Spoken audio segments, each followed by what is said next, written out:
You'll need a new canvas in Photoshop to build your color scheme. I'm just going to make mine 10 inches by 7 inches. The resolution doesn't have to be too high. 150 pixels per inch is sufficient. I want to leave it on RGB color. Maybe I'll give it a name.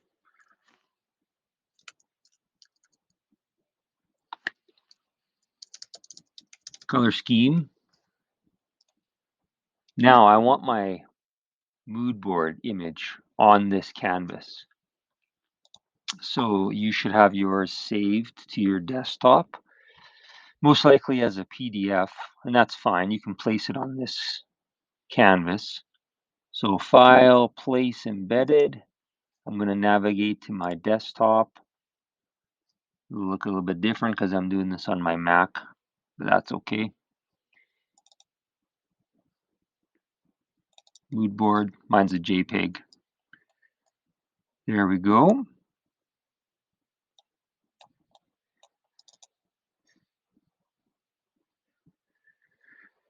Now I want 4 squares.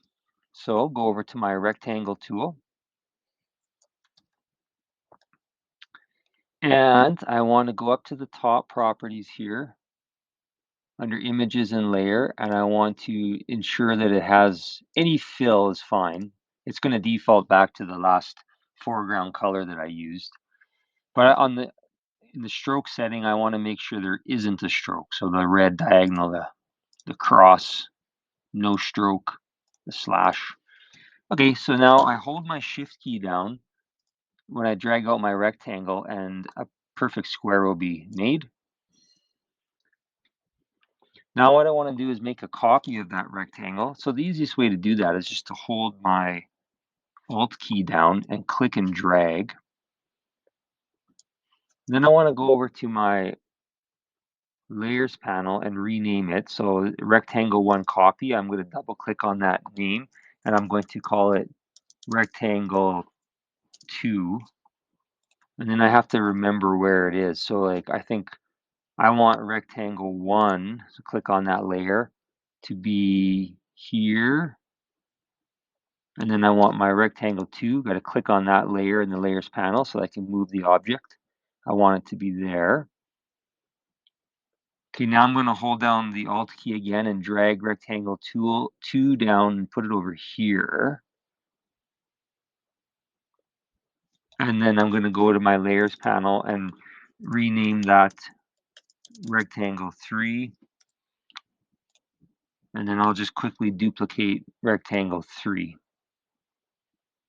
Line it up nice. And rename that rectangle 4. Now, I want to recolor rectangle 1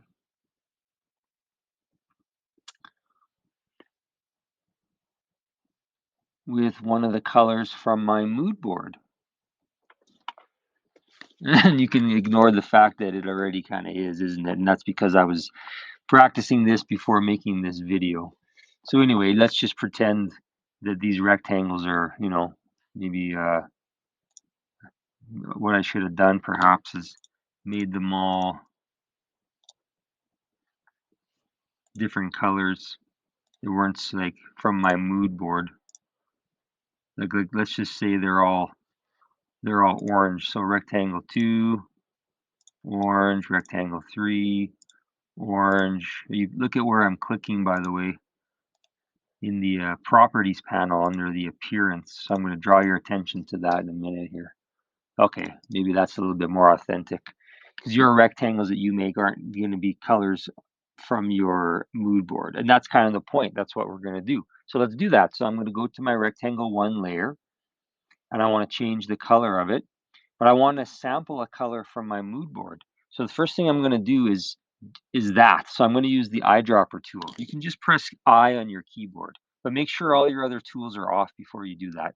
So right now, the only tool that I have on is my move tool. So when I push I, my eyedropper tool is activated, and here it is in the layers panel, in case you want to manually select it.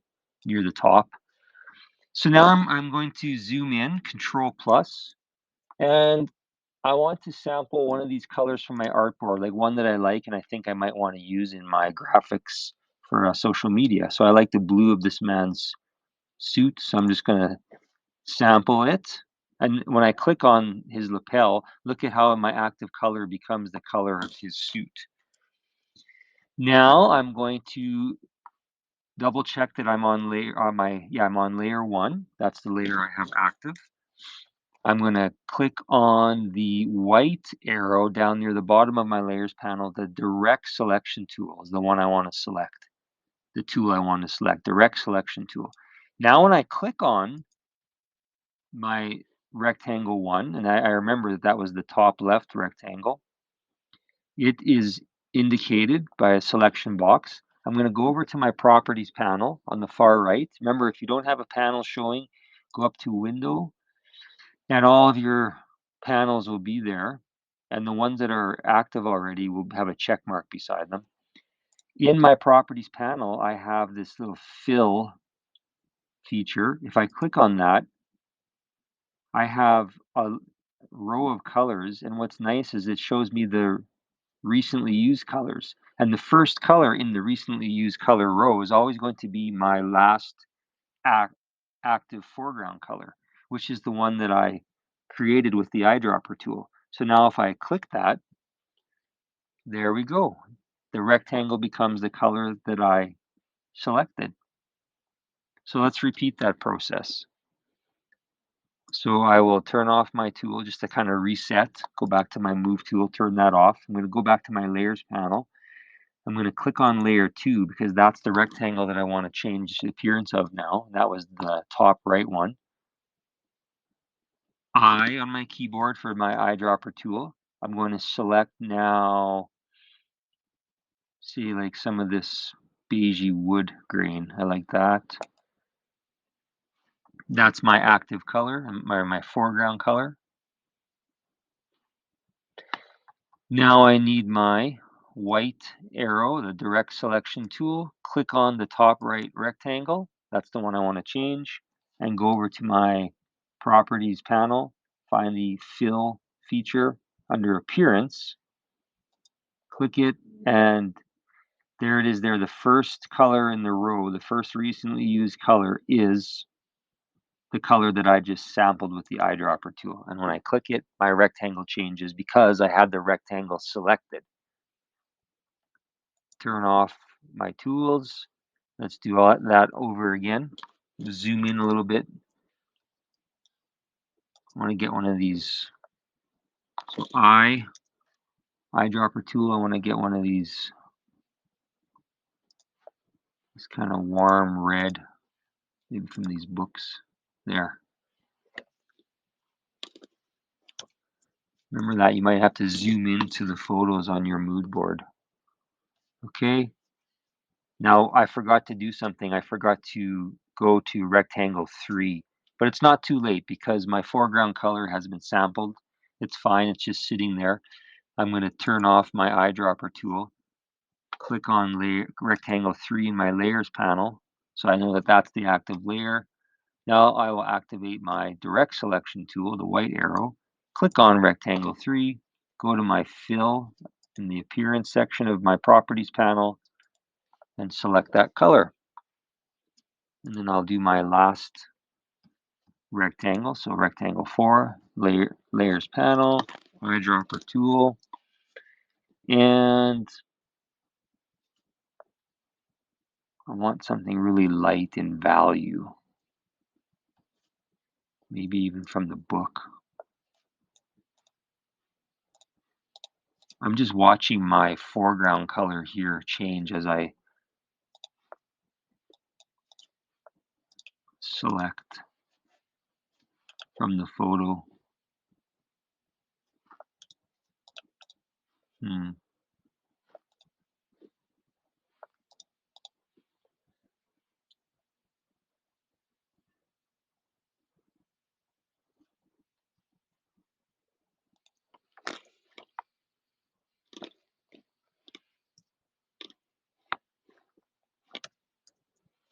Might have to zoom in. Trying to get a really light valued.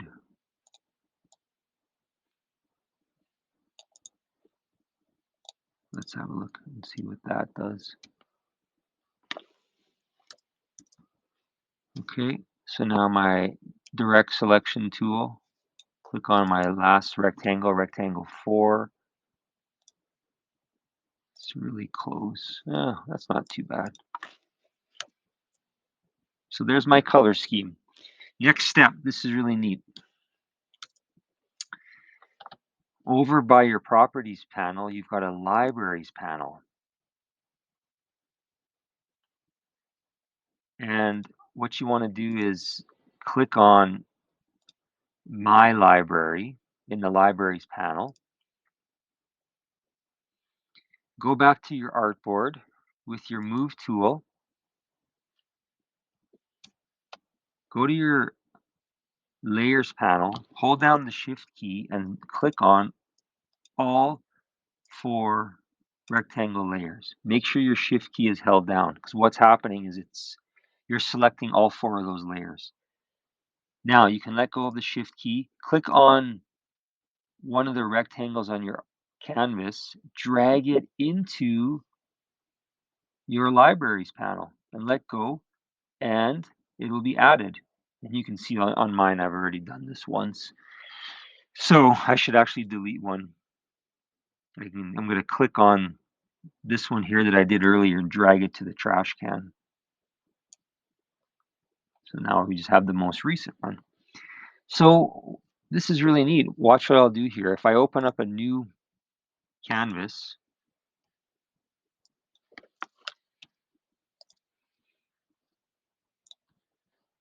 look, in my libraries panel, I find what I've just done, my color scheme squares, my swatches, and I can click on them and drag that image to my canvas.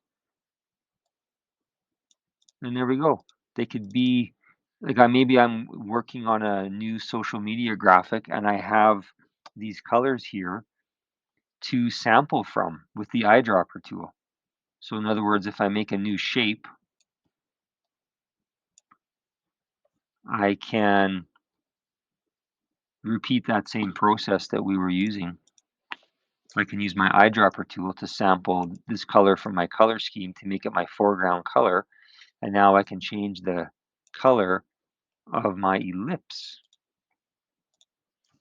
Okay, so that's a really neat way to build a color scheme. I want to show you one more way to create a color scheme using a great tool from Adobe. In the Google Slides assignment file, you'll find the slide with an Adobe Color link. You use the link to access Adobe Color. You'll find this color scheme builder. And Adobe gives you already a family of color schemes down the left-hand side. So an analogous color scheme that we see here is a color scheme where all the colors share a common hue.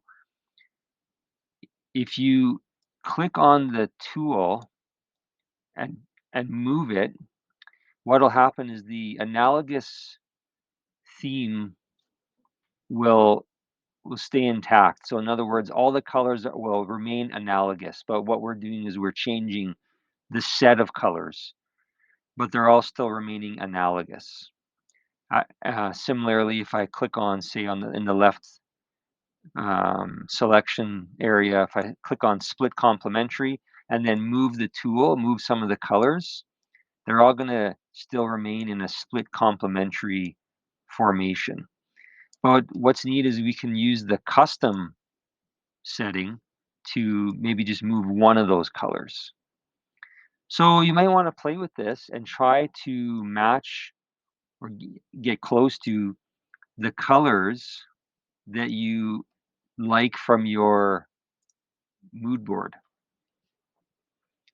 Once you do that, once you're happy with the selection, look at the top right corner of the window. There's a feature to save this color scheme to your library. So if you just hit the blue save button, Okay, and then go back to Photoshop, to your libraries. The new color scheme should be there.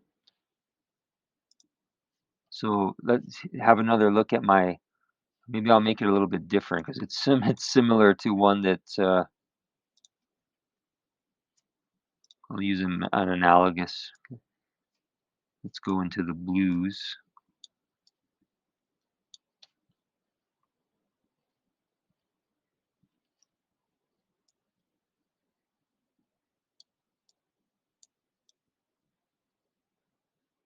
Okay, I'm going to save this to my libraries. Now when I go back to Photoshop, it should be obvious. Yeah, there it is right there. So I've actually been playing with this. So I have 3 color schemes from Adobe Color already set in my library. But it's the same thing, like if I'm working on a new canvas, just gonna move this ellipse out of the way. I've got that that color theme, and what's neat with this one, I don't know if you saw what just happened there, but I have my ellipse panel is selected. So that's the visual element that is gonna change when I click on. See, I'm clicking on that color scheme that I moved into my libraries on the individual bars of it, the 5 colors, and the color of my ellipse is changing based on where I'm clicking. So that's one way you can use this color scheme. If you drag that color scheme onto your canvas, let's see, yeah, nothing happens because see, it's not an actual smart object.